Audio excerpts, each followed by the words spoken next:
Hello everyone, it is Evan from the Trade Risk on Friday, October 16th, here with a market recap video. We are first going to analyze the current market environment, we're going to look at some other markets, and then we're going to get into some individual names reviewed for the week. Now, this video coming at you a little bit earlier than usual and a little bit shorter, mostly because I'm going to be traveling this weekend. I'm heading down to Stocktoberfest in beautiful Southern California. I'm super excited.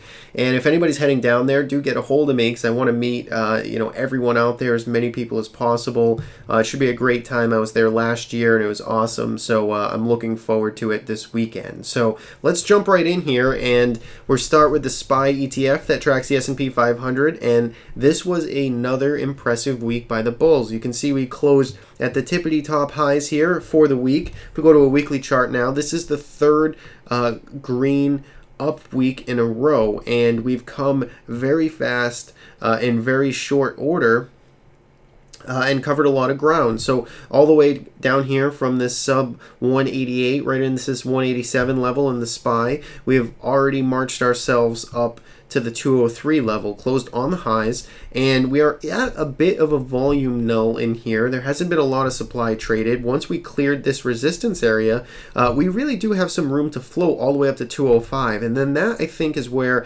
the next real big test is going to come in, because we do have all of this overhead supply sitting in here. So this should start to get very interesting as we climb up into this 205, 206 area. Of course, we are going through earnings season, so you are going to have some headlines, some catalysts, coming at you every night, depending on how companies are reporting their earnings and their guidance. So be aware of sort of the sector risk involved in that. But for now, it's all things bulls. They have completely retaken control of this market, and again, I don't think it's an easy long here necessarily, mostly because of all of this overhead supply still above us. But you do have to respect the fact that we did break out of this recent range. We had a quick 2-day pause and then a 2-day pullback, all the way to basically retest this breakout level exactly, and retest some of these fast moving averages. In this particular case, the 8-period EMA, which is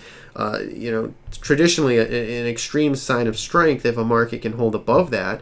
We successfully retested it, and on Thursday we really launched back higher, back to the top end here of these recent highs, and then we managed to add to those gains on Friday. So we are again sort of overbought here. We are riding those overbought conditions higher, and they're grinding them out. But typically, that's some of the most bullish markets do tend to behave in that type of fashion. So I think it's very tough to fight this market here. I think we are overbought a little bit. We're coming into another interesting area, but I think we still got a couple of more points ahead of us before we start to really fight with some of this overhead supply. So that's sort of the way I'm looking at this right now. Again, we are still long this market. We are not heavy long, but we do have a decent amount of exposure in here on names that tend to be outperforming, and that's sort of where we want to be. So I think all things considered, I think you got to look at this market with a glass half full mentality. And if we look at some other indices here, the IWM, still a bit of the laggard. It's been the laggard for quite some time. Since July, we've been in this downtrend, and now we're starting to get range bound here. We haven't taken out these prior resistance highs here from September like we have in the S&P 500. So not as bullish in this market, but I think as long as we can hold above, say, 112, this week's lows, and especially if we can hold above these fast moving averages and work ourselves higher, it is constructive to finally start to turn around this down momentum that we've had for multiple months now. And then if we look at the Qs, this I think is where a lot of the strength came yesterday and today, because this market really started to now break above these recent highs here and add some gains to ourselves here. I think this is now above this is sort of above the bulk of what the supply of what the SPY is now about to head into. It's above this prior support level now in the Q. So I think we do have room here, especially in the Qs, to float higher, and then really you come back up into this 111 area. I think is the next bigger level that you have on watch, and then suddenly you're talking about these highs up here that we made back in July. So constructive action here. We want to see these gains hold. Again, we are a bit stretched here in this market, but it doesn't mean we can't continue higher. Now, if we look at some other markets, TLT, a bit of a pause on Friday, but again, I think we're constructive here as long as we can hold above 123. So far, we're doing it.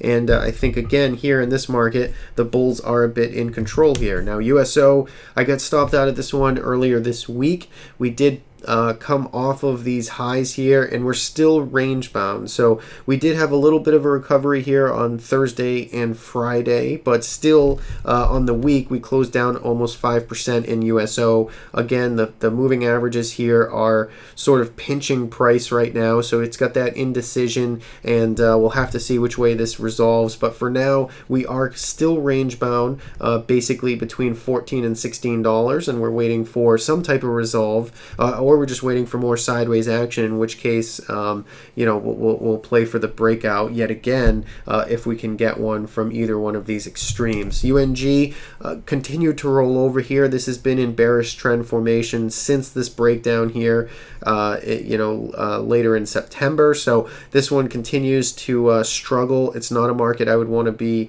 trying to pick the bottom of. Just give it more time. You'll start to see when this thing turns around, and it's just not yet. The bears are still in control here, so just an avoid in my opinion. Gold came off a little bit on Friday, but again, this one has been a nice little turnaround story. It's cleared this resistance up here right around 111. It's stretched above all the fast moving averages. This looks like it's going to be setting up for some bullish setups here in the future, so keep an eye on that one. Silver, similar situation. Nice turnaround here. It's above above this prior resistance level, above the fast moving averages, so let's look for this one to continue to grind higher, maybe after a few days of rest.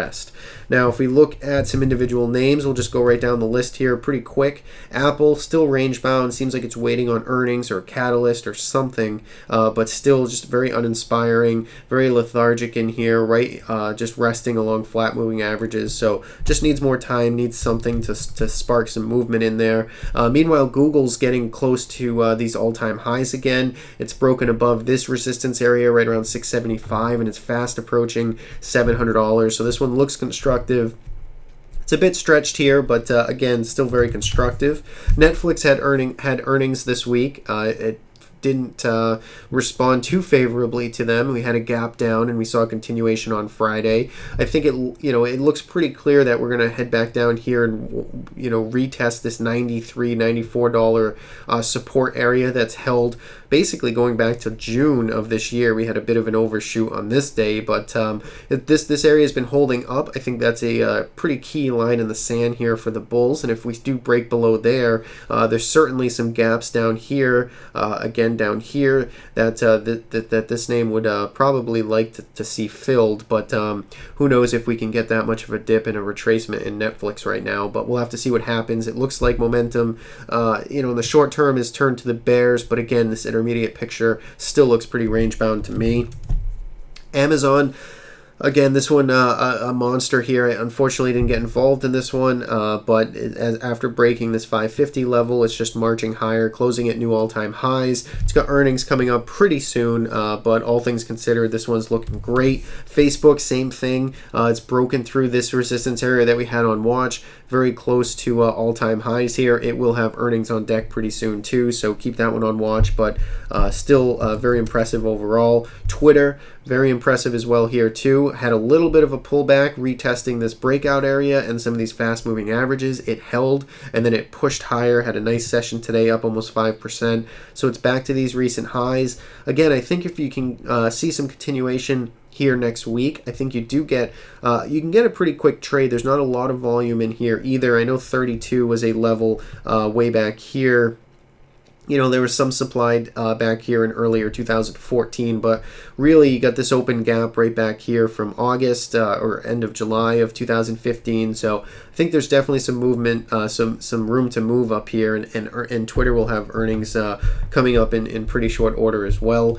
GoPro, we'll look at that next, and this one looks like it's trying to bring this downward momentum, this downward pressure to a halt here. It's been basically a straight line down for a few months now, and it's certainly looks like it could snap back here at any moment. But again, the fast moving average is still in very bearish formation, so we really need to see this get above 29.50 or so. That could spark some momentum, and then who knows, it could lead to a little bit of a squeeze into earnings there as well. Alibaba has been constructive here as well after clearing this resistance, had a little 2-3 day pause here, and it's back moving to the upside. So finally breaking this downtrend that it's been in for multiple months. So Alibaba looks pretty constructive. And then finally Tesla, we'll look there, and it had a nice push higher today, up 2.6%. This one's been beaten up recently, still in bearish formation, strong steep downtrend on this shorter time frame leg lower here, and the fast moving average is above price. So that one's still a bit of a concern there. It doesn't look too appealing to me to try and get on board this, but it has been beaten up, so maybe it can squeeze a little bit further. But still, in the bigger picture, it's pretty range bound and very kind of uninspiring at these levels. So that's what I'm going to cover in this video. I hope everyone had a great week and has a great weekend ahead. And as always, thanks for watching. I will catch you next time.